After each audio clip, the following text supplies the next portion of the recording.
Well, good morning, everybody. Good morning. Happy Monday. I hope that everybody's doing well as well. I'm sure that y'all are wondering why in the hell am I here so late? Y'all, I'm here so late because I got up on time, but ain't shit happened last night. Not shit. Unless I wanted to actually go through all of that Lemon got like a 9 hour live, 9.5 hour live, y'all. I don't want to go through that. I don't. Last night was pretty centered around Brooke and Malik from what I was able to see. Um and everything being centered around Brooke and Malik was actually happening outside of the beef sector, believe it or not. Believe it or not. So this morning, as I was getting myself ready, I was trying to like skim through different videos and different replays and red ball through to see if there was anything, thought provoking or spectacular to discuss to y'all. And I honestly wasn't finding anything of that nature. So as I was fixing my coffee, I sat there and I was like, well, do I just want to just cancel my morning show this morning? But then I was like, well, I done already let the alarm wake me up. So I shouldn't cancel it. I might as well push through, even though there isn't really much new. Um, and if I'm going to be honest, everything that I saw last night was catapulted and propelled by the interview that me and the Miss O did with Ray Triggs over here. So kind of because we sat down and did that interview with Ray Triggs, that kind of pushed some content forward. Still surrounding Brooke and Malik, but it was in the Umar sector where I peeked into a few different channels and saw some things going on. But either way, because the alarm had woken me up and I'm sure that people were waiting, I was like, well, let me just go ahead and get to it. Because I was like, well, if I didn't do my morning show this morning, then I guess I could have done a morning show tomorrow morning. But I was like, no, let me just keep my same schedule, keep my same routine, and persevere. The one thing that I have noticed, though, or that I find interesting about the B sector and just content creating in general, there are a few people that seem to think that the content rises and sets with them, that there is a lack of content if they are not around or if they don't do anything. And I even kept that in mind this morning as well when I was skimming through trying to see, okay, well, what's there to talk about? Y'all, even to the point to once I kind of glanced over there at Lemons and I saw Christa's back. So Christa's back. I think that this is just going to be a replay of them playing around over there. It's crazy to me how just a couple of months ago, Christa was calling Lemon Vandross. She nicknamed him Hips and was calling him Hips and was basically, good morning, Melissa. Girl, it was dry yesterday, but good morning. She nicknamed him Hips and was calling him Hips and speaking negatively about his sexuality or questioning his sexuality. But now it seems that she has shown back up on his panel while I was red balling. I did see that she's back over there. It looks like Sour Patch does not want her over there. Good morning, Ray Triggs, moderator. Thank you so much. You're welcome, Ray Triggs. I was over there up in y'all sector last night. Y'all sector had some shit popping off. From Peter Panel Killer to Divine Seven. And who else? I think those the main two that I saw. I think that was Divine Seven. Somebody's title was called Aftermath. I think that was Divine Seven. I had her playing as I fell asleep last night. So y'all did have some stuff going on in relation to you and this whole Brooke and Malik saga. Good morning, Tracy. But thank you so much for contributing to my goal, Ray Triggs. It's greatly appreciated. Y'all, I'm telling you, it's a slow morning. But oh yeah, But the one thing that I was getting along the lines of is that I saw Christa coming back. And it seems that Sour Patch is against her coming back. Sour Patch prefer things where Christa is not over there. And on Demon Souls last night, I did go to Demon Souls court show and I participated in that. And I believe that Sour Patch said that she preferred Baby Mama Brina for Lemon. She wants Baby Mama Brina and Lemon to rekindle something or get hook up, which I think that's odd. I don't know why Sour Patch would be wanting Baby Mama Brina of all people to be the person for Lemon, especially given the fact that Baby Mama Brina had some controversy about her using the N-word, among a few other things, when she was around here. Then I was wondering, well, does she want Baby Mama Brina for Lemon because she wants a Latina woman, a Latina woman, or a Hispanic woman, a Mexican woman, to be over there to infiltrate Lemon's platform? I really don't understand that. But Christa was there. Good morning to everybody. Good morning, Wild Wayne. Christa was there, and it got me to thinking, why is Christa there? Is Christa there because she really wants to rekindle something, or is she there because her channel, unfortunately, has not been the same without Lemon? And this made me really just shake my head about the people creating plays.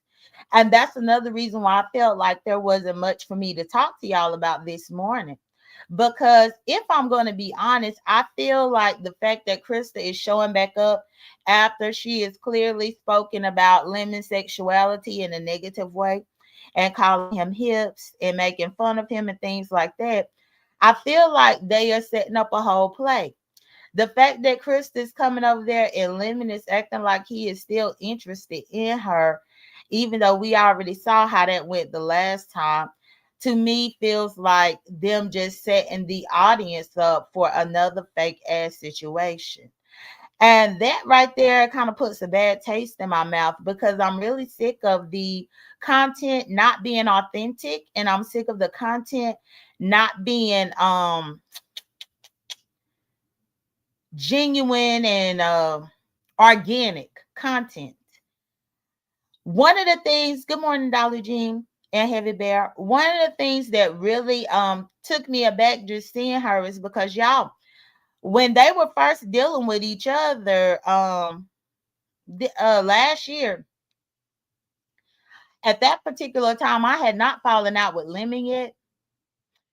And because I had not fallen out with Lemon yet, I was privy to a lot more information back then, to where they would kind of manufacture certain things. I remember doing plenty of lives about them manufacturing things, or at least on the side of Lemon. I don't know if Christa was manufacturing things, but I know Lemon was. But in the words of the people, right, Melissa, the plays. Because, you took the words right out of my mouth before I said it. Because when I was cool with Lemon, that's all that little relationship with him and Christa was about, was the plays. I will say that it must have been the most successful time within both of their YouTube careers individually, because it was very lucrative for Christa to be over there with Lemon and have this whole Miss Lemon charade that she had going on. People frequenting her channel flocked over there. They had these makeup to break up, all this kind of stuff. It was like this weird whirlwind type romance, but also a forbidden love at the same time. And for some reason, the people ate that up. And I know for certain at that particular time, Christa got a good bulk of the support that she's ever had during that situation. And specifically, the play that I remember when I was cool with Lemon was a play in relation to Christa. When Christa went, good morning, just lovely. when Christa went over to Buddy Lee's, and I guess Christa was over there flirting with Buddy Lee, which kind of was making Lemon jealous. And I think Lemon was supposed to be meeting Christa at Buddy Lee's to have a conversation, but he sent Christa over there by herself, and instead of him going to meet Christa over there, he ended up going to Miss T Velocity's channel and stayed on her channel for a little while. It ended up causing Christa. I think Christa ended up getting drugged over there at Buddy Lee's, and it was just this whole fiasco. But one thing that I remember is me talking on the phone to Lemon, and Lemon was telling me that something about that he was going to be at my channel, or no, I think he had told Christa that he had been talking to me on the phone or something. I can't remember the ins and outs, but what I do know is there was a cut and dry play that pissed me off back then, because I don't like dealing with people that lie. And yes, the content can be dry. Sometimes you don't have the best month when it comes to your Google AdSense. But I think that that's the wrong reason to try to just manufacture anything and throw something out here to the people just because you want them to just bite on whatever. I foresee that her coming back over there, they probably going to try to restart up this same old lovey-dovey mess. Because, I mean, it was around this time last year that they first started doing that courtship. Good morning, Lunacy. I ain't seen you in a minute. Good to see you. I know it was like this time last year when they started their courtship for the first time, and it was just a hot-ass mess. You had the older women getting upset with Christa for what she was dealing with. There was a whole bunch of arguments about whether or not she had self-esteem. You know, just a whole bunch of hogwash. And I just feel like it's about to be a recycling of that, which I'm not so interested in. Outside of me noticing her up on the panel and going to the Miss O's court thing, the Miss O's court thing was ultimately a success. She and Honest Row did a good job. I was able to be over there with them for a little while to go ahead and lend my support over there to Demon Souls panel, which was fun. She ended up trying a few people on charges, and specifically, I know Ghetto was put on trial, and Ghetto ended up, I think he ended up being found guilty. What else? Oh, but the Umar sector. The Umar sector was really where it was last night, if I'm going to be honest. Because it seemed like because we opened up the avenue to have communication over here related to Ray Triggs and Malik, that kind of carried over from here into the Umar sector. But this is the thing that I find odd. Good morning to the peculiar ping. What I find odd is that, y'all, now when me and Demon Soul, well, specifically once I did that live over here with Ray Triggs, getting Ray Triggs out of the story, y'all saw Malik. He asked for the link, and Malik clicked the link, and he spoke maybe all of 2 to 3 minutes, and then he dropped down. Now they did carry back over to Brooke's channel, but I did not get to watch Brooke's replay, unfortunately. So I'm not sure what was said over there. But what I did notice was last night, Peter Panel Killer, he did a live in which he put Ray Triggs and Malik's name up in the title, and he was kind of summoning them over there to have a man's talk. And Malik showed up over there. I don't know if he was expecting Ray Triggs to show up. When I red ball through it, I didn't see Ray Triggs up there, so I guess Ray Triggs was kind of just over it. But I was like, well, Malik, just yesterday you clicked the link where Ray Triggs was there, and you didn't want to give him a conversation.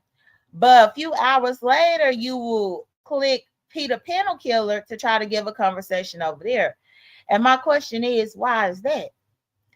Is it because Peter Painkiller is a man? Maybe Malik preferred to have that conversation over there with men. Um, or maybe he preferred to have a conversation in like a low-key area because Peter Painkiller, at best, I think I saw he might have had about 90 or 100 people over there. So it was more of a low-key situation when he was doing the sit down. But I don't think that I saw Ray Triggs show up at all. I did see Brooke jump up there, and Brooke got to arguing with the lady called Miss Things from the Umar sector. They also call her Carrie Ann. They call her Carrie Ann, and she was kind of getting into it with Brooke. Brooke was cussing her out. It was pretty much the same song and dance that we've seen before. For the life of me, I don't understand how, out of all the things, the ups and downs that we've seen when it comes to Brooke and Malik and their marriage, and we've heard so many different things just based on their marriage kind of being put on display for the sake of content within the beef sector, it almost to me feels like that they want us to forget about the dysfunction of it all. Like even I heard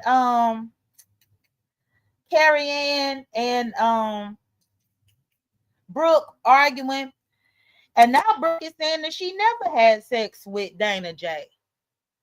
And I'm like, what?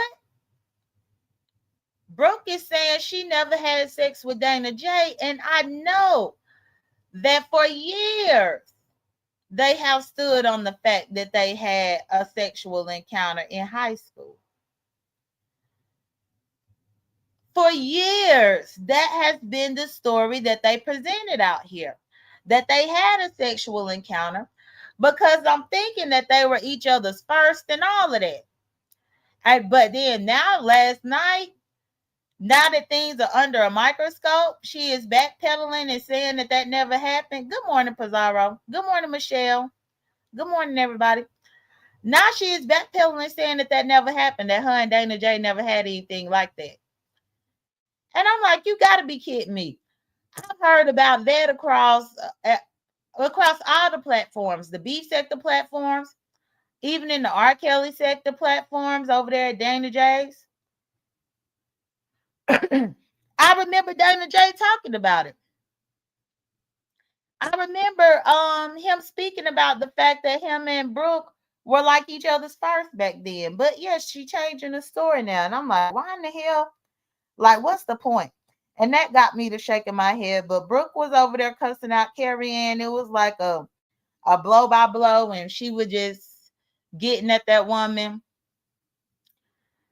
Then Devon Seven did her live after Peter Painkiller, and Carrie Ann came over there and was just giving her point of view. It seemed like pretty much the women of the Umar sector just kind of getting together and speaking about everything that transpired. Now, with all that being said, that's the stuff that I saw happen. But I also went ahead and skimmed through some other lives. You know, there are certain groups that say that they are responsible for the best content that comes into the beef sector. Good morning, ATL Gail. That they have the best content. Their platforms is always the platform to make the content. And that's just absolutely not true. Specifically, once I realized this morning, I was like, well, okay, you know, it's still the same old about Brooke and Malik and Triggs. Let me go see what else is out there. I realized that Lippy Hippie had did her live, I guess about 2 days ago, maybe a day or two ago. So I was like, well, let me click on Lippy Hippie. Looked like she had been up there for like 2.5 hours, close to 3 hours. So I click on Lippy Hippie's video to see what in the hell Lippy Hippie had going on. And y'all, in the course of that 2.5 to 3 hour live, as I was redballing, I saw her going through reviewing 3 different lives. But people say that that's the person who brings the content for everybody. How is that channel the person that brings the content for everybody when the live that she came back to do for her first time trying to come back to that backup channel, and all she did was replay other people's shit. I saw her over there replaying Queen Toaster shit,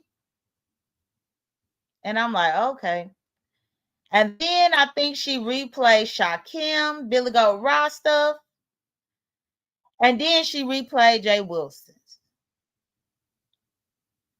Now, if you can't even carry a damn show without going and replaying other people's content, then I'm still trying to figure out where all the talent lies or where all the content derives from. Because I was just so for sure that I was going to click over there and I was going to see content for days after that long hiatus. And then now she done come back. But y'all, all she did was replay other people's stuff. That's it. So, I left from over there and I was like, oh, I ended up noticing Billy Goat Rob. He was live. So I said, well, let me get over here to see about Billy Goat Rob. I clicked over there up in Billy Goat Rob. Billy Goat Rob over there replaying Shamar's content. Shamar from the Latrice Allen sector. Billy Goat Rob over there replaying his content. Then as I was looking, Billy Goat Rob, I think, was replaying some of the content from his sector. And I'm just like, but these are supposed to be the main go-to people, the big hitters, the people who create the content and make the content. But all I see is replaying other people's content.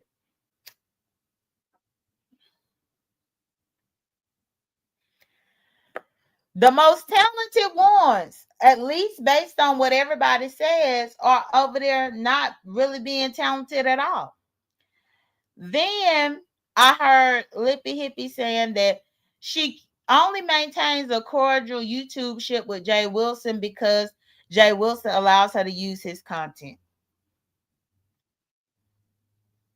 Because Jay Wilson allows her to use and review his content without him going over there and striking her, she said this is the reason why she maintains somewhat of a YouTube ship with him. I guess she want to keep that bridge, keep that bridge afloat, and that way, I guess whenever she come and do content, she can reuse his, so that she can have something. So I found out about that. Even this morning, with me trying to think of some things to come to talk to y'all about, I even started. Yeah, Tracy. So it's more so she want to be able to use content from him without fear of getting a strike. Another thing that I heard people talking about was about the Castro and Tommy. I've seen a little bit of the Castro and Tommy, y'all, but ultimately I haven't really delved into that. It's not that I don't care about DV. I just don't like to get frustrated when it comes to people and how they do their relationships, because it seems like so many people have become overly invested within this Castro Tommy situation. At the end of the day, them dudes gonna do whatever they want to do. They come on the internet, plaster each other across the internet, say crazy stuff. They have these fist fights. People make content on them. People make money off of them. They end up, getting into these situations where Tommy's job got called a couple of weeks ago. Castro, Tommy was almost gonna call the police on Castro. Just a whole bunch of weird little shit. But they still gonna do what they want to do. And I think the biggest thing that kind of bothers me about it is, in some instances, it seems like things could escalate into a serious matter. And I just see a lot of people partaking in it and making money off of it. Case in point, Jay Wilson making money off them. But then if some shit really hit the fan, Jay Wilson gonna be acting like he ain't have nothing to do with it. He gonna act like he had clean hands. Like if things ever escalated to the point to where it really got into some type of violence or where somebody really got hurt, he's going to be trying to act like he ain't have nothing to do with it, even though he's been one of the main instigators with their whole situation. The latest thing, though, the reason why I brought them up is because it seems that they said that Tommy been driving drunk. I don't understand what is it about these content creators that think it's cute to drive drunk.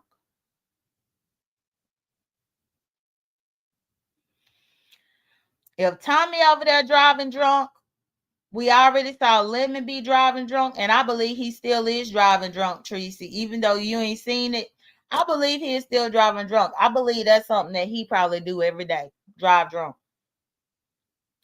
And then the K Kajura dude driving drunk. It's a lot of people that's reckless as hell that be driving drunk.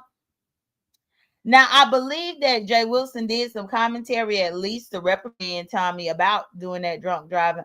But even that right there ain't funny. It ain't cute. It's not entertaining to me. And to think that out of all the people that I just named, I named 3 grown-ass men that's out here driving drunk. But I got to thinking and I was like, you know, it gotta be a sad ass existence to live when you spend most of your time drunk. Like even in relation to Lemon, that he gotta be drunk, that he don't feel right in a given day if he is sober. That's gotta be hard. And I know that most people be like, well, you know, he's going through something. But y'all, how long he gotta go through something and get excused for it? I hear people say all the time, well, he's going through something. He got this and he got that. But yeah, he been going through something for almost 2 years now. Well, we've been seeing it play in real time outwardly. And I'm like, okay, well, exactly when are we gonna stop talking about he going through this or he going through that? Not only that, but ain't everybody always going through something? I mean, no matter who it is up in this chat, I'm sure that each person up in here got something or another that's going on around them. But that don't mean that they just shut down in life and shut down in the world and just drink everything away. That don't mean that they just stop functioning altogether and just drink everything away. I believe that Lemon is a closeted homosexual, y'all, honestly. And that's why he be drinking. And I think that that's crazy. That he can't live in his own truth. And that's why I have to call him Lemon Van Dross. When I went over there to Billy Goat Ross this morning, was watching him replay other people's content, specifically Shamar's. I was listening to what he was playing, and over there at Billy Goat Ross, he was playing a clip from Shamar's where Lemon showed up in the middle of the night at Shamar's and essentially was drunk out of his mind, but he was there kind of flirting with Shamar. He was flirting with Shamar, telling Shamar, you know, how asking him small talk, how you been and all this.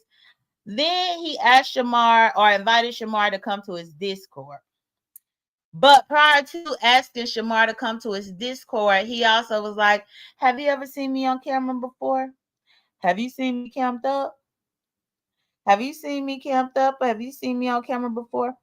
Well, you can come to my Discord and then you could see me on camera. Y'all, what type of mess is that for a straight man to be saying to a gay man? Lemon is quote unquote straight, but he over there up on Shamar panel inviting Shamar into the Discord so that Shamar could see him camped up. But then we still got people like Tracy that say Lemon ain't gay. Who else say that he ain't gay? Laurie. We still got people like Laurie that say Lemon is not gay. Y'all just listening to him trying to convince Shamar to come in his Discord and join his Discord was so weird. And I'm just like, what the hell is going on? And then the fact that people would see this and still say, well, no, he ain't gay. And I don't know if he felt safe going over there to Shamar's channel and he was hoping that nobody would see him over there. But y'all know damn well that Billy Goat Rod is like a deranged ex of his. Billy Goat Rod gonna catch everything. Because to be honest, if I didn't peek in over there at Billy Goat Rod's, I would have missed this. I wouldn't even have knew. I wouldn't even have heard anything about it. But Billy Goat Rod ended up being there because you know both of them is his men. Billy Goat Rod trying to get Shamar, Billy Goat Rod trying to get Lemon Vandross. So the fact that anytime they get any alone time on any panel, Billy Goat Rod is gonna be somewhere behind the bushes looking and watching and getting timestamps so that he could talk about it because he is deranged and heartbroken that neither one of them men have dealt with him. But so yeah, he's inviting this man to the Discord. And I'm like, okay, well, what? I wonder how it was when he invited Ghetto Intellect to the Discord. Then it got me looking up the coming out process, y'all. I started doing a little bit of research about that, about the coming out process, simply because it's quite fascinating to me as a lesbian who's always been assured of myself and my identity to look around me. What's good, Lemons? Outstanding. To look around me and see all of these men having such a tough time just being themselves. The fact that men act like they are these tough guys and they are so brave and courageous and they this, that, and the third, and they are so confident and assured of themselves, but at the same time, they having such a hard time with the coming out process. Now, when I did look up the coming out process, let's see. I found one little thing. I was hoping to find something that would be profound because most of this is self-explanatory, but either way, just for the sake of the content and for the sake of y'all seeing for yourselves, just things to ponder when it comes to Lemon. I want to go ahead and share my screen here. So when I Googled the coming out process, it did say the coming out process in psychology refers to the journey of LGBTQ individuals as they come to terms with their sexual orientation or gender identity and choose to disclose it to others. It's a deeply personal and multifaceted experience encompassing internal self-acceptance and external disclosure, which can be a gradual or sudden process, according to GRWM. It's not a one-time event, but rather a series of coming out experiences throughout life. Now, y'all, that part right there about them saying it's not a one-time event, but a series, that is definitely the case. But I think the problem that I have with some of these macho men, quote unquote macho men, is that yes, it can be a gradual process, but this is a process that you should have came to terms with in your teen years. Just like all of us have found or discovered oneself through the course of our teenage years, I feel like that the same applies to gay men too. I feel like the teen years is when you start learning about oneself. You start learning about your attraction, who you are attracted to, who you are not attracted to. You learn these types of things during those years. So it's so weird to me that people have this type of coming out process in their 30s. And then even sometimes in their 40s. Hell, Billy Goat Rod in his 20s last year.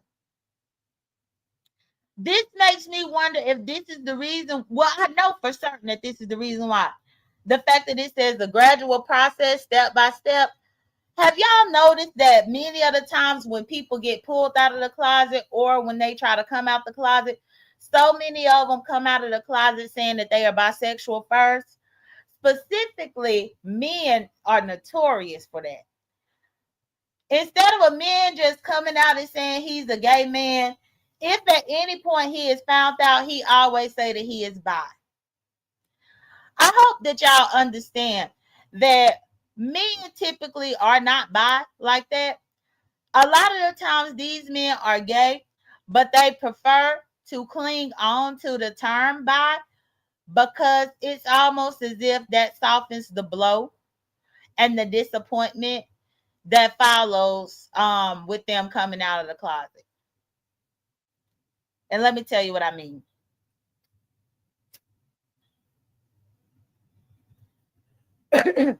A man would know damn well that he is a gay man, but if he ever get outed or found out, he will claim the term bi so that it can appear that he still likes women when he has never liked women a day in his life.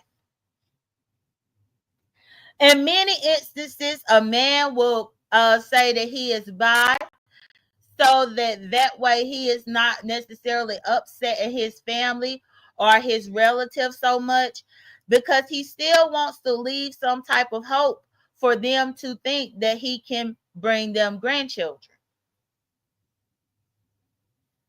A man will say that he's bi so that it will be a less disappointment for the family, and at least then it's still a possibility that he might get with a woman because he's bi. When in all actuality, when they start lying and saying that they are bisexual, that's a bold-faced lie altogether. They gay, but it's almost like they don't know how to formulate those words. They are not strong enough or confident enough to hear themselves speak those words.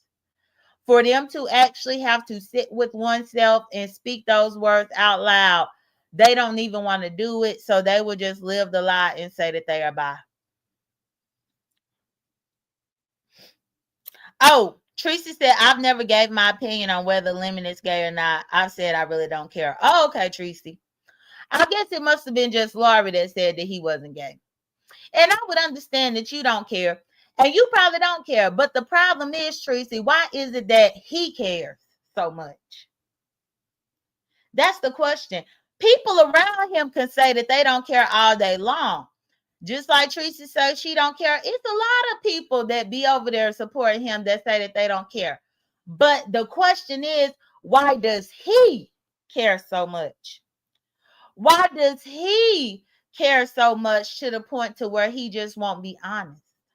Why does he care so much to the point to where he will just live this lie, even if it means lying to his relatives and lying to his fan base on here? Why does he care so much? It goes back to what happened with Jay Wilson a few years ago when Jay Wilson cared so much. Even with me talking about this whole bystance, Jay Wilson, before he got outed with the whole, well, no, it was around the time he got outed with the jack theft and all that mess. Y'all, he came out here and said he was bi. And I believe if you talk to him today, he might still say that he is bi.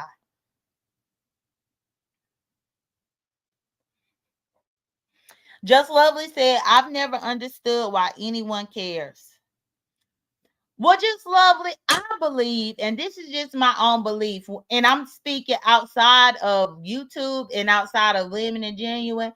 I think that that's something that really should be addressed because you could say that you don't care, but there is a problem within the community where these people are not being honest and truthful with themselves, which end up causing a whole bunch of trouble. And when I say these people, I mean down low gay men, specifically down low black gay men.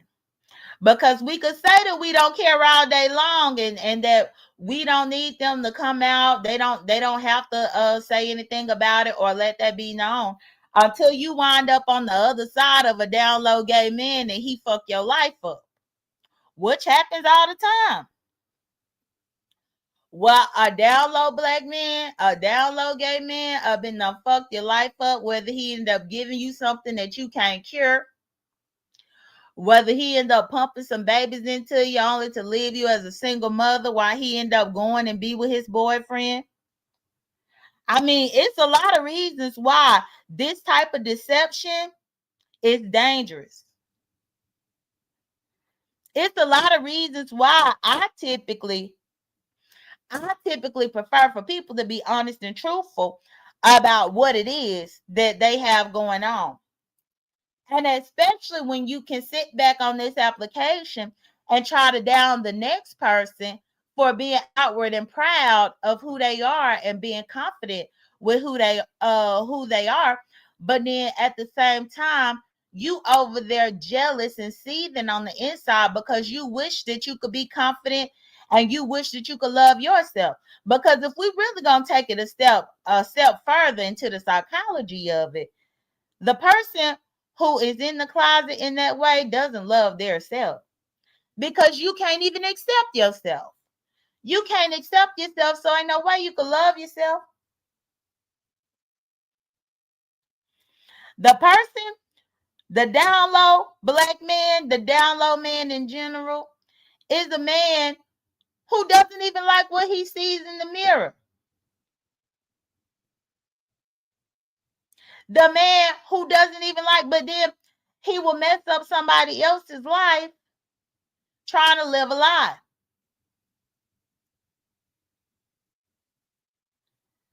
It's very dangerous, and I think it's selfish. And good morning to VA Sagittarius. Good morning to Resto. Good morning to Hello Jules. Good morning to Black Pearl. It's very dangerous. I remember when I was young, specifically around my 12, 13, 14, around that time, y'all, I was raised up in the church, so I was learning about how being a gay person was bad, how being a lesbian was bad. I learned all of these things growing up in the church. I grew up Baptist. But y'all, I was an outspoken child, just like I'm an outspoken adult today. And I remember sitting down with my grandfather, who was a pastor, after he did one of his sermons. And that Sunday, we were at my grandmother's having, Sunday dinner after church. And I would sit down with my family, specifically my grandpa, and I would ask questions about some of the things that I heard him speak about up in his sermon. I would inquire and delve a little bit more into the meanings of the things that he was saying. And I would offer pushback. Specifically with me having that particular type of upbringing, what I learned that early on is that being down low and being in the closet, essentially that's you lying to the entire world, but you can never lie to God.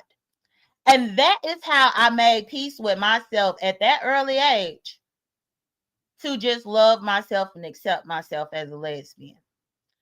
Because I knew that I could lie to my entire family. I could lie to my grandparents. I could lie to my mama. Could lie to my daddy. Could lie to everybody around me. But God knew that I was still gay. No matter what front that I put on for everybody else, God still knew up in my heart that I was gay.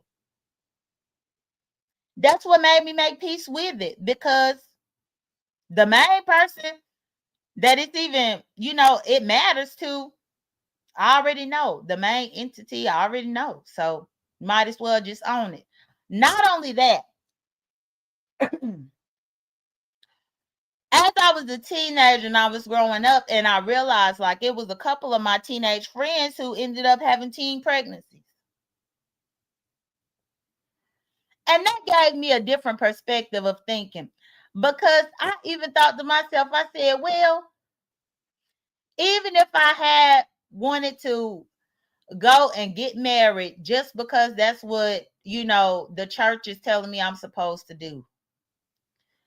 Do you imagine how many lives you can just fuck up by just getting into a relationship and getting into a marriage that you really don't want to be in?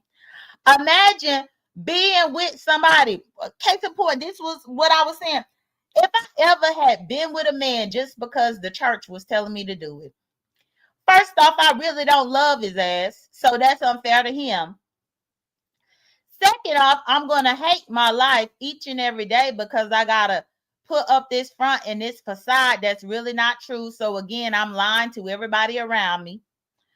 Thirdly, if you decide to actually bring kids into the mix, not only are you playing with the emotions and the heart of this man But then if you bring kids into the world, now you playing with your kids and you fucking them up because you're not even being happy with yourself or living in your true self. And now you got your kids right there. And I'm a firm believer that you can only lie for so long until that lie starts to unravel. That lie will start to unravel, y'all. And when that lie start to unravel, before you know it, you got kids, and you don't end up leaving your husband for a woman. Your kids is confused about why in the hell you with a woman and why you left their daddy. It's just a whole bunch of bullshit that can be avoided. It's unnecessary stuff that could be avoided. And that type of stuff can be avoided when people actually accept themselves. But this is the reason why I'm like, the people that decide to be down low and in the closet, it's because they don't love themselves. Any type of outward confidence that you hear them speak about is nothing but fabricated and just a bunch of lies. Have y'all noticed how much Lemon Vandross always trying to big himself up, talking about how handsome he is and how he look good and all this? He really don't believe that, y'all. He don't believe it. The fact that he can't even look in the mirror and acknowledge his mannerisms and his limp wrist and his twitching when he walked, he hate those things about himself. I can only imagine that he probably gave his own self a crazy ass pep talk before he went to Vegas trying to retrain himself to walk more masculine.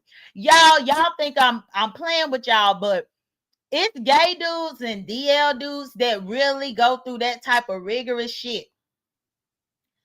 to where they trying to reprogram, rechange, practice, and do all of these things to try to cover these very, very feminine attributes and traits that they actually have.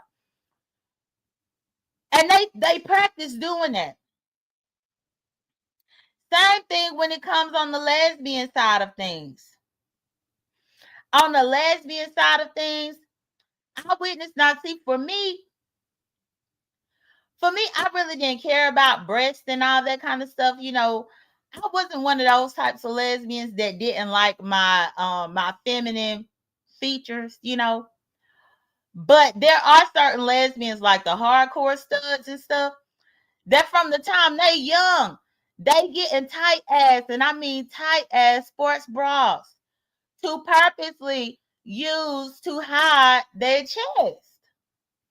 And it's because when they look in the mirror and see that chest right there, they don't love themselves.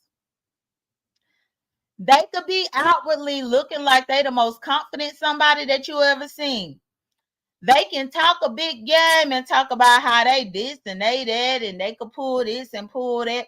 At the end of the damn day, when they step up in the mirror and see some titties on their chest, y'all, they hate it. They hate it.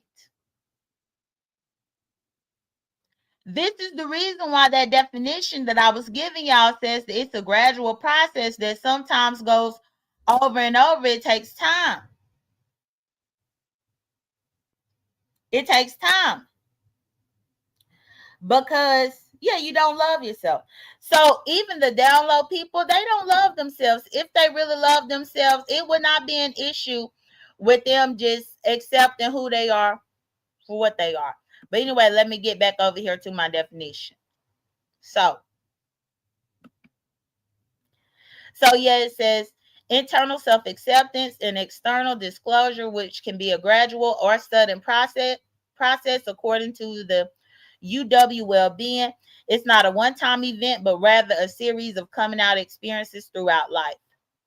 The key aspects of the coming out process: internal exploration and acceptance. This involves understanding and accepting one's own sexual orientation or gender identity. This can involve periods of confusion, comparison, and tolerance as individuals grapple with their feelings and societal expectations. The societal expectations is really the kicker. And I think the societal expectations is really the thing that fuck a lot of these DL men up, because they are trying to adhere to what society expects from them. And society expects masculinity. Society expects tough and macho. Society expects all of these things from a down low man. Hell, even Lemon's case, the damn YouTube, they accept or they expect him to walk a certain way. They expect him to hold his wrist a certain way. They expect him to have a certain stature. And all of that was totally gone by the wayside when he went to Vegas with everybody and people saw otherwise. That entire masculine facade that he was able to build on the internet, on the World Wide Web, was totally demolished when people met him in real life, because you can't hide those types of things in real life. It says external disclosure. Sharing one's identity with others can be a significant step, bringing both potential benefits and risks. Social context. The coming out process is heavily influenced by social and cultural factors, including family, friends, and societal attitudes towards the LGBT individuals. Potential for stress and anxiety. The fear of rejection, discrimination, and loss of relationships can lead to anxiety and stress during the coming out process. The stages of coming up. While there are the stages of coming out, while not a linear process for everyone, some models like the caste theory outline stages such as identity confusion, comparison, tolerance, acceptance, pride, and synthesis. Note in Thriving Center of Psychology. I had never heard of the caste theory. Let me click that, see if it'll allow me to open a new window. Ongoing process. Coming out is not a one-time event, but a lifelong process that may involve repeated disclosures in different contexts. That is something right there. Psychological considerations, self-esteem, and distress. The coming out process can impact an individual's self-esteem and psychological well-being, mental health. It's crucial to acknowledge the potential for both positive and negative psychological impacts of coming out and to seek support when needed. Support systems. Supportive and affirming relationships play a crucial role in helping individuals navigate the coming out process. Counseling. Mental health professionals can provide guidance and support to individuals as they explore and disclose their sexual orientation or gender identity. That's very interesting. Quite telling, actually. So let me go ahead and put myself back here. Y'all, this caste theory, I had never even heard of it. Let me see. What's this about? It says, oh, the caste theory. Oh, this is a whole paper. This thing is a whole paper, y'all. Let me skim through here to see, because I thought it was gonna give me a quick little summary, but oh,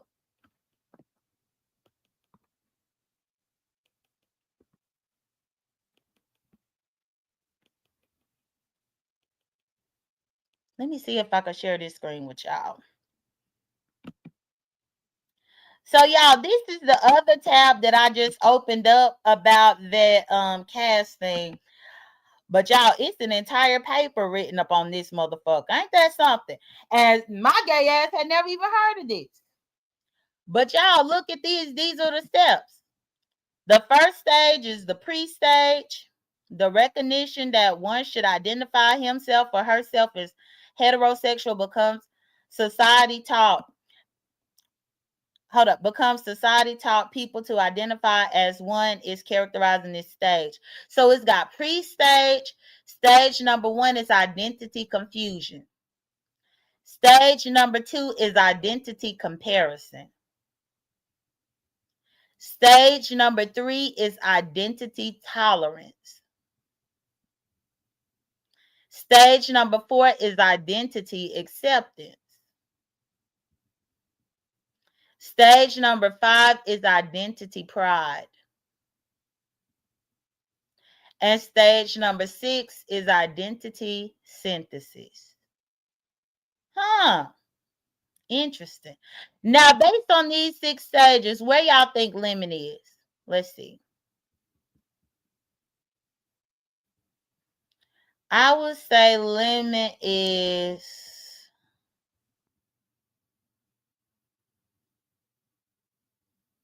I think he is probably at... Y'all think he had identity confusion or identity comparison? I think he had one of these two stages, either identity confusion or identity comparison. Whereas Billy Goat Rye, y'all, Billy Goat Rye, I believe, is at identity tolerance. Billy Goat Rye is at stage 3 because he definitely ain't came into identity acceptance because he still say that he don't like dick. Y'all, the other day, I forgot whose live it was on, but Billy Goat Rye was up there saying that he don't like dick. He said he only like booty. That right there lets me know that he is not in an identity acceptance. How in the hell are you a gay man? How in the hell are you a gay man, but you say that you don't like dick? Well, that don't make sense. So you a gay man that only like booty? Because if you a gay man that only like booty, then what's the need to be gay? Women have booties. So if in fact you were only interested in booty, then you would be a heterosexual man who like booty. But instead you claim to be a bisexual man, but you don't like dick. Make that make sense, y'all? Do it make sense? Like, do you just lay down with your partner and ignore that he even got a dick? I mean, how do you ignore it? The hell? How you ignore that? And good morning, everybody coming in. I was looking at my other screen, so I didn't even see most of y'all. Good morning, DC moderator. Good morning to everybody else. Good morning. Like, how you ignore it? And that's how I knew it was some bullshit what he was saying. He only like booty. He don't like dick. Bitch, if you didn't like dick, ain't no way you could tolerate being with a man. None.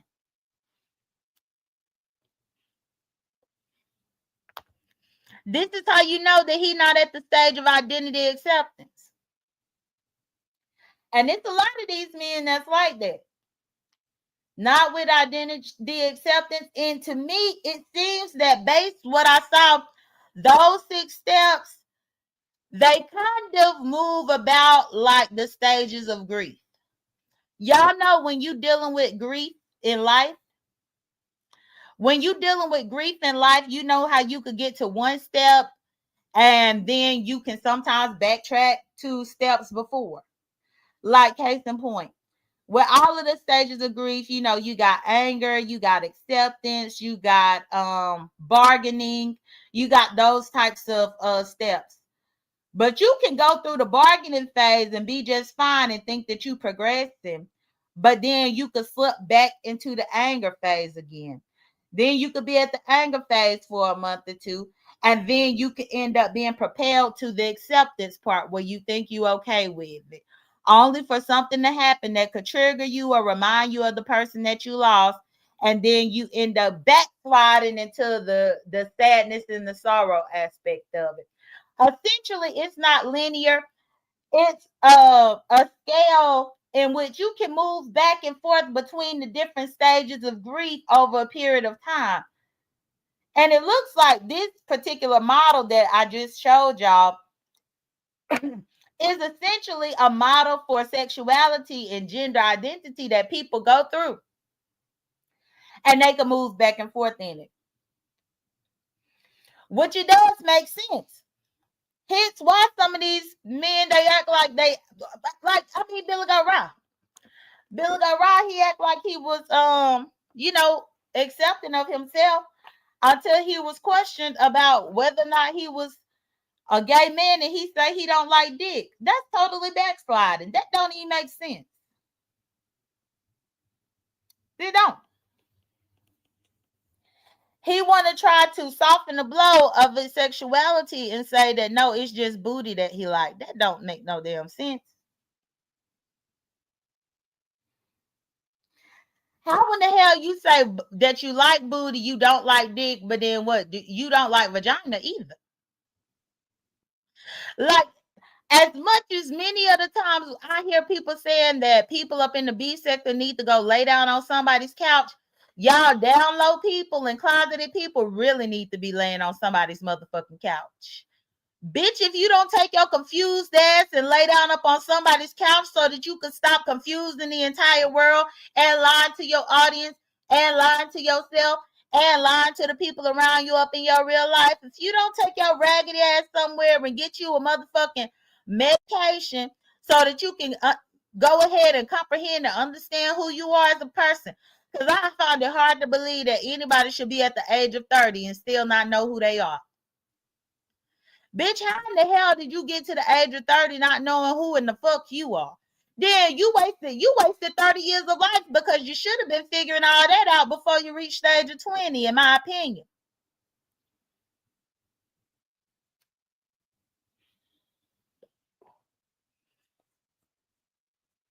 But then it's almost like when I say people don't love themselves, are they trying to move in a way that will be accepting of others?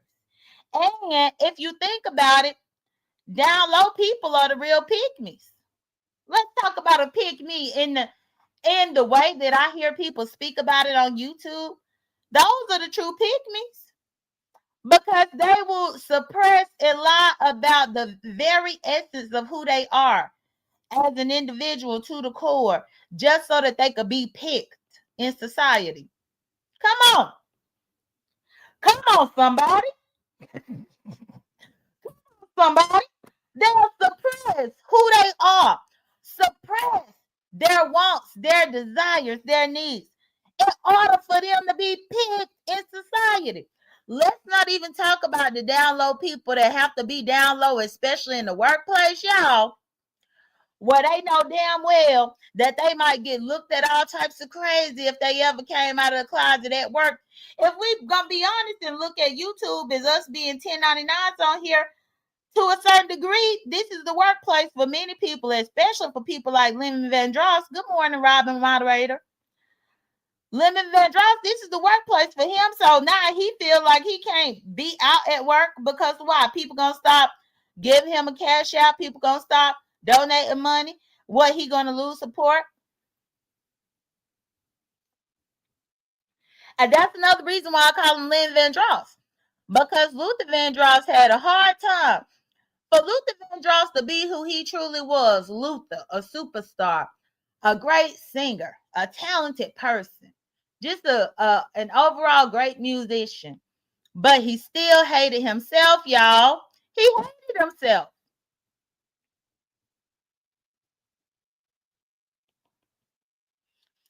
Went to his grave being unhappy and probably never really feeling loved. That's sad. Hello, Jules said, he definitely is lying to his audience because all of those horny old broads send him all those cash apps. And I think that's insane. And please like my video. Thank you. Please like my video. But yeah, it's mind blowing when you actually look at the psychology of it. But even people don't realize all the psychological things that go into people naturally accepting themselves and going through with their coming out process. But yeah, at the end of the day, When you look in the mirror and you don't like what the hell you see, when you walk by the mirror and you don't like how you walk, you don't like how you look, all of this kind of stuff, that's when you might need some help for that.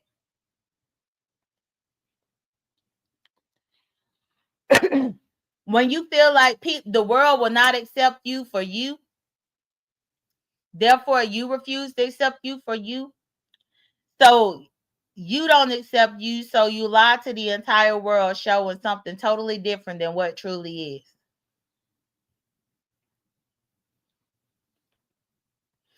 Don't that sound depressing? That sounds depressing. And then I honestly wonder if that's what leads to Lemon being such a damn drunk all the time. Drinking day in and day out, day in and day out, because probably when he is sober, y'all, ain't no telling what thoughts run across his mind. Ain't no telling what truth come to the surface. Ain't no telling what's really happening and where he is trying to suppress something that he don't even want to think about.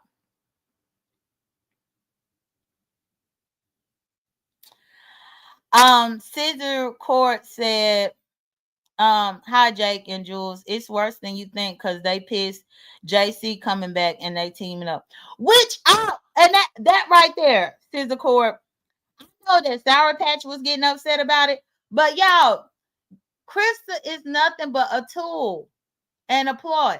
And the sad thing about it is she know that. That's really the sad thing about it. She know that she is just used as a tool. She know that it's just a ploy. She was just calling the man hips not too long ago. She was just talking about how the man was a bottom not too long ago. She was just talking about how the man was interested in men not too long ago. So she knows damn well her place in this situation. And the sad part about it is that she is okay with it. Yeah, Christa. Yeah, Christa came back on his panel. And that's what I started off this live telling everybody, that it feels like they about to set up another play. It's just going to be another play, another just bullshit story that ain't real. But of course, I believe people are going to get overly invested in it. The women going to start getting mad about Christa being mistreated and Christa being cussed out and dogged out. The women are going to get upset when he start doing all that crazy stuff to her. Y'all, essentially, they about to throw y'all asses back on that damn emotional roller coaster that they had y'all on before. But y'all, I have to say, I ain't getting on no damn roller coaster with them because ain't nobody gonna tell me about what I know.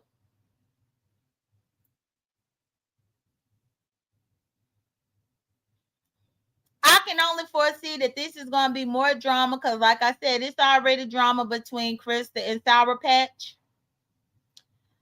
Sour Patch want Lemon to deal with Brina. Sour Patch don't want Christa back.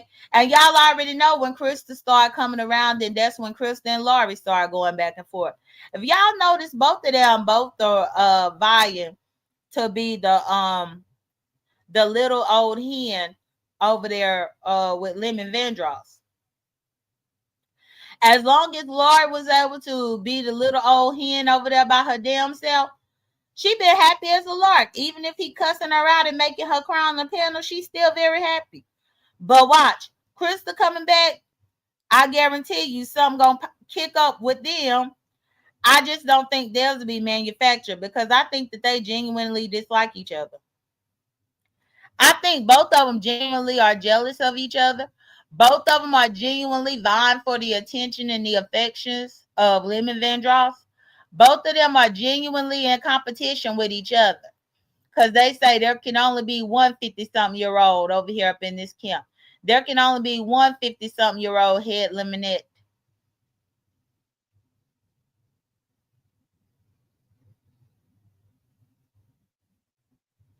Even I think with beans and cornbread used to be in the running with them. Now I'm not even sure where she's standing at all. But y'all, it's going to be a hot shit show ass mess. But that's how you know the content got to be low and dry for Now people are gearing up to seeing them potentially play in everybody's faces once again. And please like my video if y'all haven't.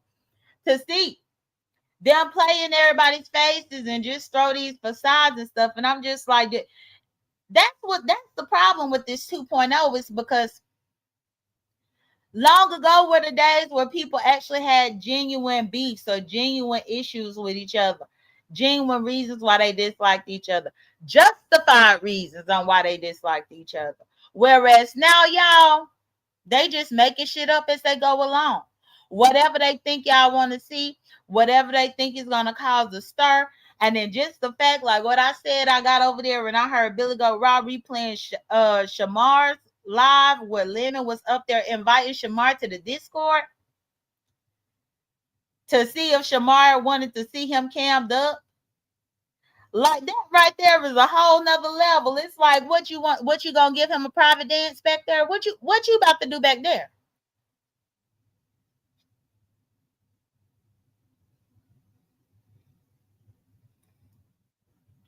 I mean, if you genuinely wanted this man to see you cammed up, why not just cam up while you on his panel?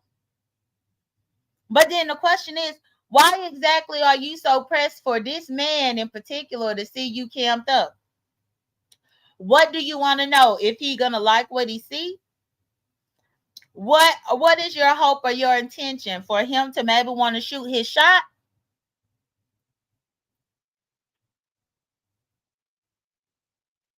What exactly would be the cause and the reason or the need and necessity for him to cam up?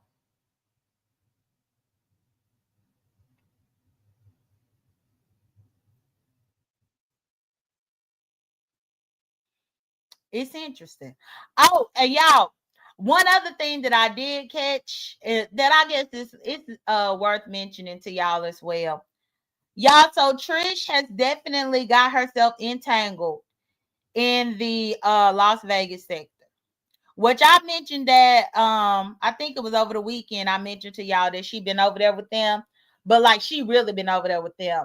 Late last night, I did notice that Trish was live, so I clicked on Trish live to see what she was talking about. Of course, she was talking about Vegas. She was talking about co-conspirators and everything about that Vegas unaliving of that couple. But when I clicked in Trish's link to her video, she had about 55 people up in there. And when I looked at the chat, y'all, I didn't see a name that I recognized. Trish's channel has been officially infiltrated by all of those Las Vegas people. And she got them as moderators up in there. If I saw some moderators, people with wrenches and the names I had never even seen or heard of before at all. Good morning, Dre Day. I never seen or heard of these people at all. And I'm like, damn, Trish, you done really got entangled up in that sector like that. Trish is over there now. She's so good with them folks. She over there replaying their content and doing reviews and shit about their content from over there. I saw Trish over there playing the Las Vegas video. She playing Las Vegas content from over there off them people channel. And I'm thinking to myself, girl, you don't care about no strike. You've done been around them people all for but a month. And now you trust them enough to be replaying their content over there as if they won't do nothing to your channel. Let's not forget that the reason why that couple that got unalived and the dude Manny, they had issues because they was having striking wars and flagging wars. Y'all forgot. Trish, did you forget that there was a whole issue that they was over there striking and flagging each other and demonetizing each other's channels, and that's what caused the beef to get so heated to the point that that pull-up even happened and the unaliving happened. And you over there trusting them people to replay their stuff, you don't think they're gonna come over there and flag the shit out of your black ass? And I did say your black ass, because Trish over there, some of them people is white, some of them like Hispanic, and like it's a mixture of people. It's like a melting pot of people over there. said they're gonna come over there and flag the shit out of Trish black ass. What's good, Demon Soul? Good morning. Good morning, everybody. I sat there and I was looking at Trish's chat and just looking at all these people, and I was seeing people like, hey, she's awesome. She's amazing. I love how she breaks this story down. She's breaking it down bit by bit. I love coming over here because she's always going to break it down and tell us what it is. I'm thinking to myself, what?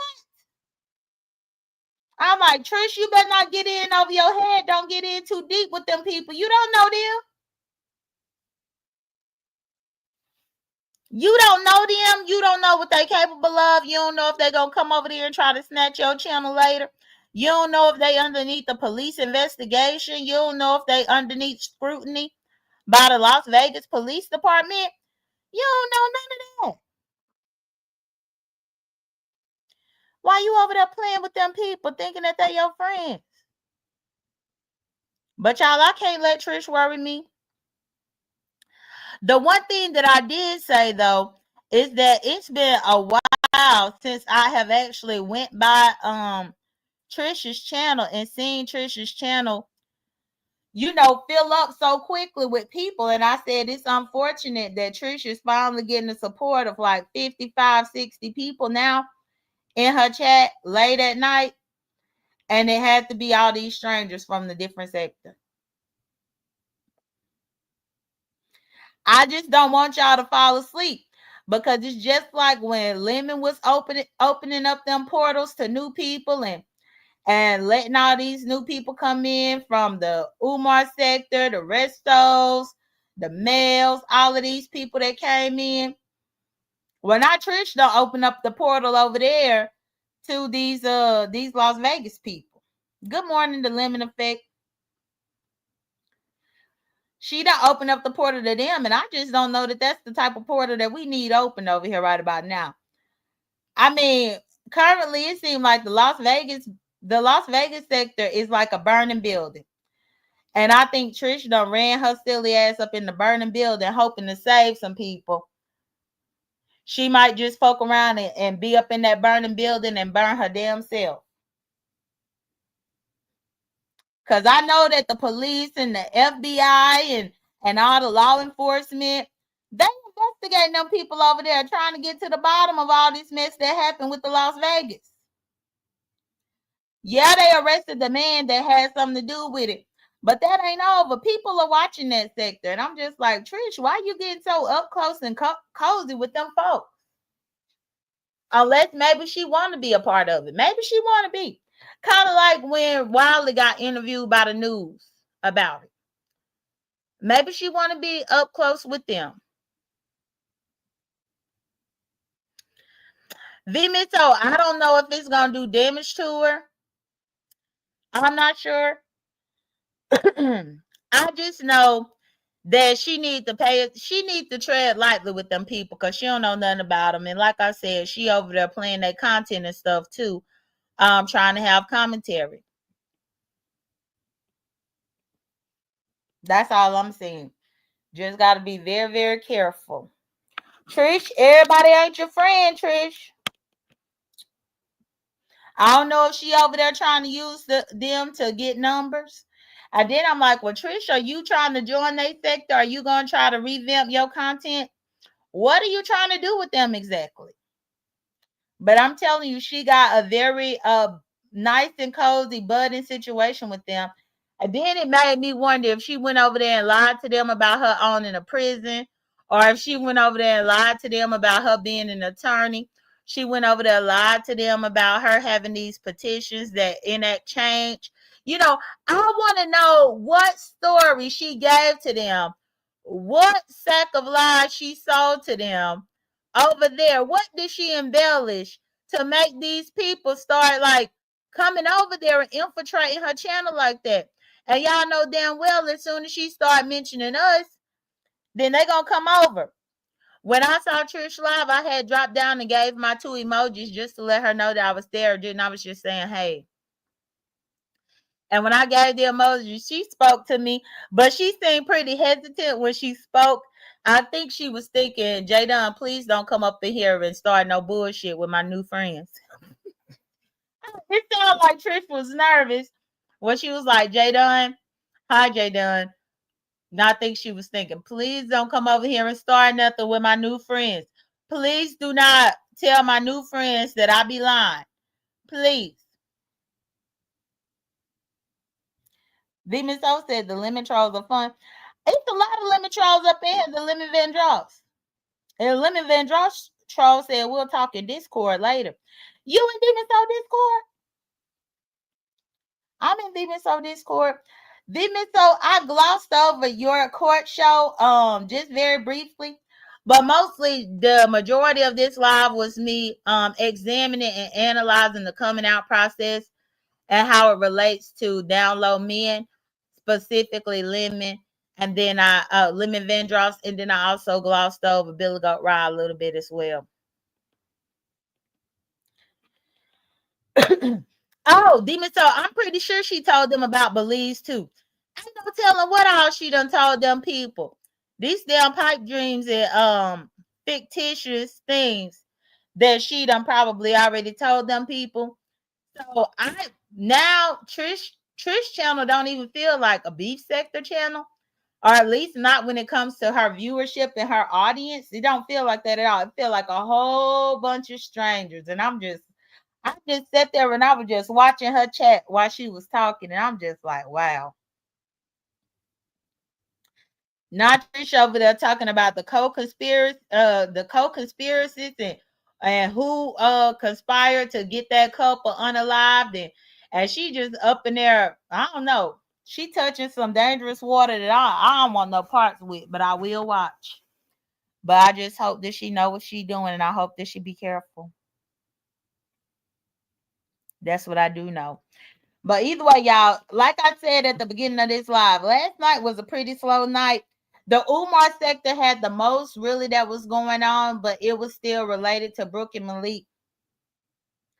I felt like, good morning, Rhonda. I felt like I had already touched on the Brooke and Malik stuff with me and D Miss O when we had Ray Triggs over here yesterday for that initial interview. And please like the video, y'all.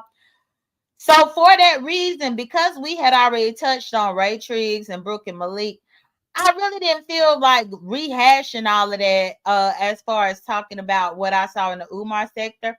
But it was pretty much a continuation of what happened in that live versus them all talking about what happened over there on the different platforms in that sector. It ended up being a pretty lucrative night for them, I would say, as far as the views go. Because yeah, I had never seen Peter Panel Killer with that many people up in his live or up in his chat, but they showed up over there to support, which is good. And good morning to Creed Loves Taylor Port. Good morning to everybody. But yeah, y'all, it's something else. I will say that. But yeah, as much as this live was really just, it was really hard to come up with the content. I think overall, the fact that everything has been a little lackluster and dry, I would say that this ended up being a decent live overall, though, because even with me not having a direction of this live, I ended up being able to get somewhat of a direction and somewhat of a message in. So hopefully y'all learned something from my presentation. And hopefully if there was anybody out there that's down low or anybody out there that's in the closet, anybody out there that's not accepting himself or herself, I will hope that you take the resources that I shared here and use that in order to try to figure out who you are and find your identity. Also, if you need help trying to accept yourself, definitely seek professional help. You can seek mental help for it. It will help you. If you find yourself getting drunk day in and day out, drowning your sorrows, and especially because you don't like the thought of yourself as a sober individual, so you need to be drunk just to tolerate and accept yourself, you can definitely seek help for that as well with the resources that I stated. Again, my resources are the Cass theory, and it's the Cass's theory of sexual identity formation, a study of the complexity of the Okay, so it's the Cassis theory of sexual identity formation, a study of the complexities of queer identity development. This right here is an 8-page study, an 8-page article. It was published in June 2014, and it's the psychology research. I would recommend that the people like Lemon and the download people definitely take a look at this, even though I know that so many people don't like to read. Jules said it was popping over at Jay Wilson's. Big man spilled some tea on Castro. Oh, see, I didn't go over there to Jay Wilson. Trademark Fortune said, I'm out the closet, but still in the house.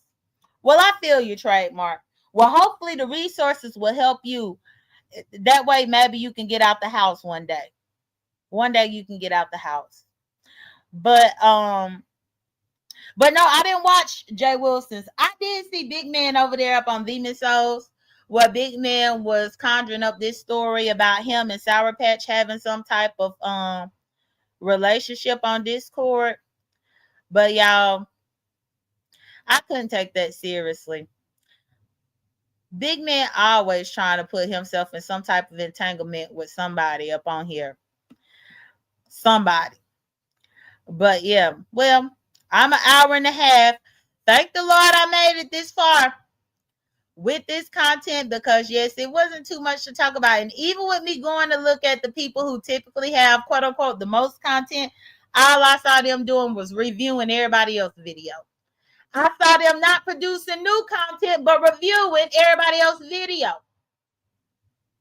I hope that you guys were able to learn something educational today. And hopefully the information that I was able to provide in this video will allow you to assist the others within your life. And hopefully it can assist you too if you need help getting out the closet. Thank you so much to everybody for joining me. I want to say thank you to Ray Triggs for contributing to my goal, y'all. Thank you so much for the likes. Thank you to my moderators. Thank you to the people who came over here to support. I have already queued in a redirect for y'all. So if you want to hang tight, you are more than welcome to do so. Speaking of which, StreamYard has definitely changed the layout on the computer. When I got up in here this morning to start up this live, y'all, it looked very different when it comes to my media assets. I'm sure most people, if you use a computer for your StreamYard, you'll see exactly what I mean. I will say that I like this layout better than the old layout. I think I like this better. But either way, I'll holler at y'all later. Y'all take care. Be blessed. Don't stress. Have a great Monday and have a great work week, y'all. Bye.